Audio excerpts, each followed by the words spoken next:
La lettre aux Hébreux nous signifie que Israël, l'Israël naturel et terrestre, est arrivé à un point de transition. Et le nouvel Israël spirituel et céleste. Et cette transition aurait dû se faire selon un ordre divin.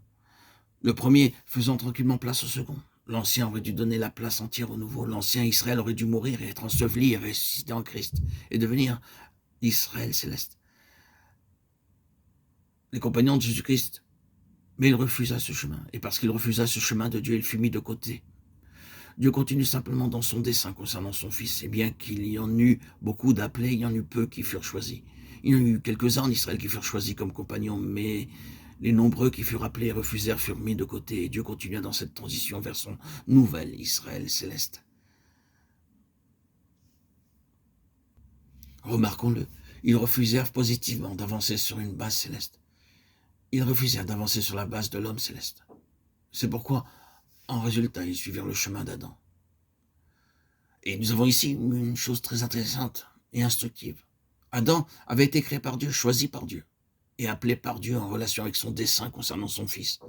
Mais lorsqu'Adam fut créé, il n'était pas parfait, il était innocent, mais il n'était pas parfait. Nous connaissons la différence entre cela, être innocent et être parfait. Un petit enfant est innocent, mais dirons-nous qu'il est parfait? Non, il n'est pas parfait, il doit grandir, et ne grandira, ne deviendra parfait qu'en traversant toutes sortes de difficultés et de souffrances. Nous les appelons les douleurs de la croissance. Et c'est ainsi qu'un enfant innocent devient parfait en tant qu'homme adulte.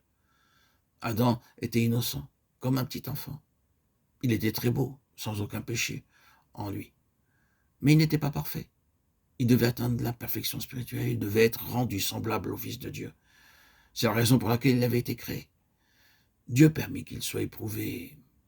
Et quelle chose merveilleuse serait arrivée si Adam avait traversé son épreuve triomphalement.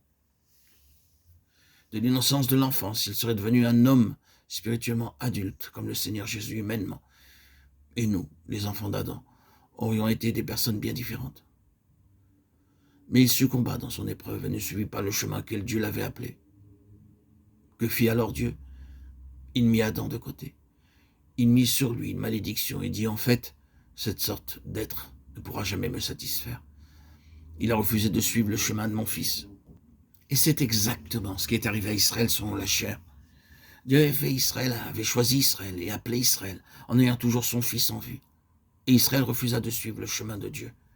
Israël fut éprouvé à l'égard de Jésus-Christ. Les 4 évangiles sont remplis de l'épreuve de l'attitude d'Israël à l'égard de Jésus-Christ. Ils se terminent tous par le nom qu'Israël dit aux voix de Dieu.